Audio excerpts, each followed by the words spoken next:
Today we're reading Philippians chapter 4, verse 6. This letter was written by the Apostle Paul while he was in prison. Not in comfort, not in stability. He was confined, restricted, uncertain about what would happen next. And yet, from that place, he writes these words: "Do not be anxious about anything, but in everything, by prayer and petition, with thanksgiving, present your requests to God." It helps to understand the setting. Philippi was a Roman colony. Many believers there lived under pressure. There were social tensions, economic uncertainties. Persecution was not uncommon. Anxiety was not theoretical for them. It was practical, daily, personal. When Paul says, "Do not be anxious," he is not speaking to people in calm circumstances. He is speaking to people who knew instability. The word translated as anxious carries the idea of being internally divided, pulled in different directions, a mind stretched thin by competing concerns. That is something we recognize. Your mind can begin to race ahead. It can replay conversations. It can imagine outcomes that have not happened. It can try to solve tomorrow before today is finished. Paul does not shame that experience. He redirects it.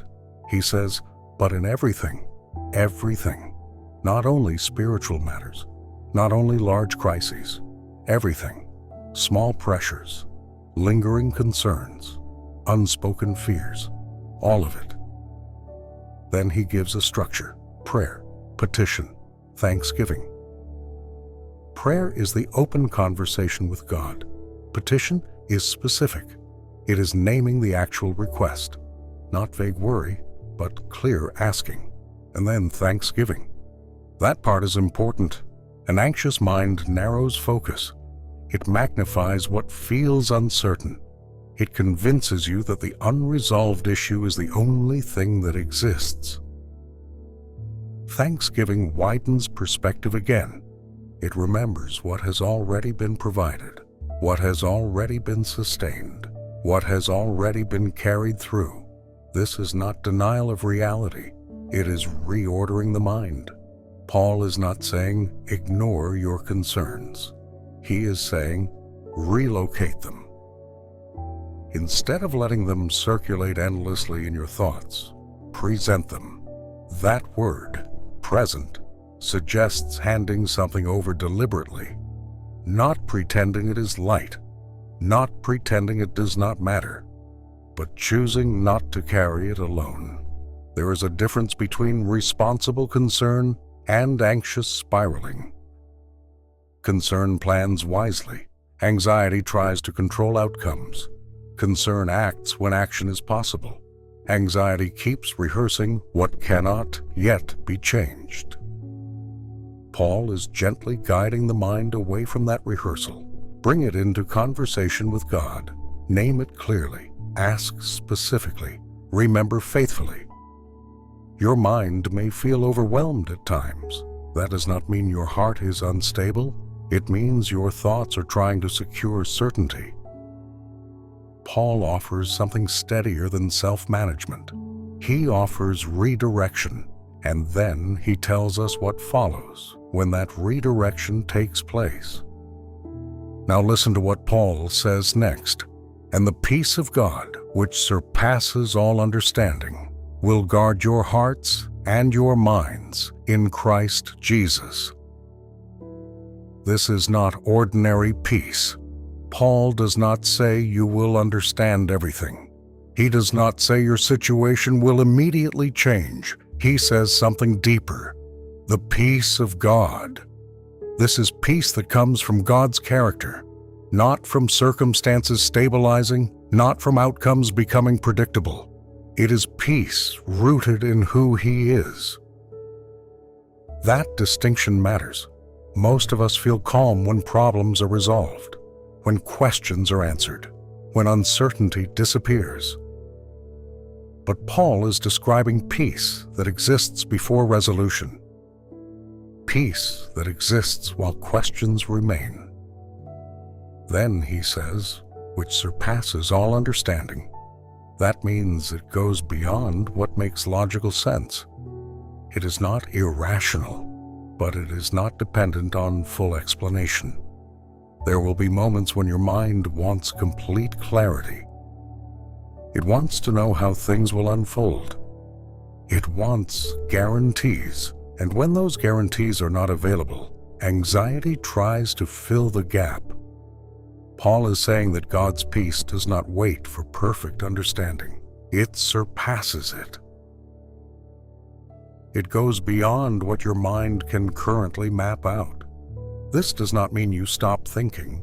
It does not mean you stop planning wisely. It means your sense of stability is no longer tied only to what you can predict. Then he uses a powerful word. Will guard. In the Roman world, Philippi was familiar with military presence. Guards stood at gates. They watched over cities. They protected what was inside from threat. Paul uses that image intentionally. God's peace stands guard. Over what? Your hearts and your minds. Both. Your inner self and your thought life. Notice again the balance. The heart, the center of who you are, remains secure in Christ. But the mind is where unrest often tries to take hold. Paul does not pretend the mind never feels pressure. He says peace can guard it. Guard implies active protection, not fragile calm, not temporary distraction. Protection. When anxious thoughts begin to circle, peace stands at the gate. When fear tries to predict the worst, peace intervenes. When your mind begins to rehearse uncertainty, peace holds its position. This is not self-generated peace. It is the peace of God. It is connected to relationship in Christ Jesus. That phrase anchors everything. The promise is not detached from faith. It is rooted in belonging to Him. You are not calming yourself alone. You are not stabilizing your mind by force. You are participating in something given, and that changes the posture of your thoughts. Instead of fighting anxiety with anxiety, you bring it into prayer. Instead of demanding immediate clarity, you trust that peace can exist before answers arrive. This does not make you passive. It makes you grounded. Paul is not offering a technique. He is describing a reality available to those who bring their concerns before God. And that reality stands guard. Let's stay with that image for a moment. Peace standing guard. In a city like Philippi, guards were visible, present, alert. Their role was not passive. They did not eliminate every possible threat. They protected what was inside the walls. Paul is saying that God's peace takes that position in your inner life. Your mind may still notice uncertainty. You may still face decisions. Questions may still exist. But peace stands at the gate. Anxious thoughts may approach. Peace does not deny their existence. It prevents them from taking control. There is a difference between noticing a concern and being ruled by it. Paul is describing the second being replaced by something stronger. When you bring your concerns into prayer, you are not pretending they disappear. You are placing them somewhere secure. And over time, something shifts. The mind that once rehearsed worst-case outcomes begins to rest in something steadier. Not because every detail is resolved, but because you are no longer carrying it alone. This is important. Peace is not the absence of thinking. It is the presence of trust. And trust does not mean passivity. It means stability. You may still plan wisely. You may still take responsible action. You may still work toward solutions, but your inner posture changes. Instead of urgency driving your thoughts, confidence begins to steady them. Remember the order Paul gave: prayer, petition, thanksgiving.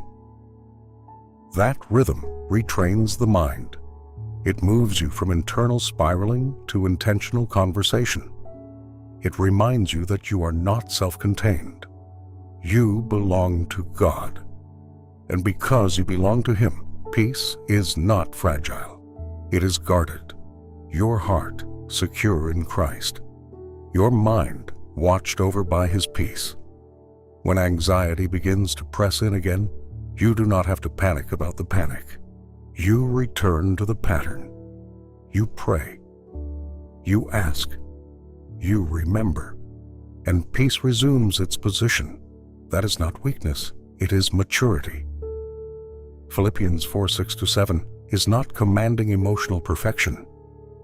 It is inviting steady trust. Your mind may feel unsettled at times. That does not mean you are failing.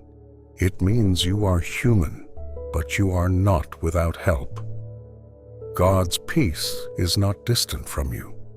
It is active, protective, present. Let that settle.